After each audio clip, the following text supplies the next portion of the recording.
Və onu da bilirik ki, Vəfa həyat yoldaşın icazə verməyib bu mahnını ifa etməyə, elə o cümləyə görə. Tək deyiləm, gedib gələnim var. O mahnı küsü vaxtımıza düşmüşdü. Onu rahatlıqla ifa eləyə bilmişdim.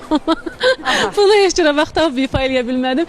Qismət Şəbnəm imiş. Şəbnəm də çox gözəl aldı. Mən inanmıram ki, onu mən oxusaydım bu qədər uğurlu alınardı. Yox, uğurlu alınardı. Mən əminəm ki... Şəbnəmin sanki səsinə yazılmış bir mahnıdır və çox gözəl. Yox, o cümlə. İnanın, birisi gəlir, həyəcanla yoldadır. Yoldadır həyəcanla. O cümləyə görə mi oxumadın o mahnını? Yəni səmimi etiraf edək. Yəni elə sözlər var ki, düzdür. Biz xanımıq da, ikisi vaxtımızda bəzən olur, istəyirik acıq vermək üçünmü, nə bilim mən nəsə narahat eləmək üçünmü bəzən istifadə eləyirik, amma belə alındı. Qismət Şəbnəm imiş. Çox gözəl alındı. Və Şəbnəmin mahnısı uğur qazandı. O qədər sevindim. İnanın öz mahnım qədər sevindim də. Çünki çox istəyirdim ki, yəni uğurlu olsun.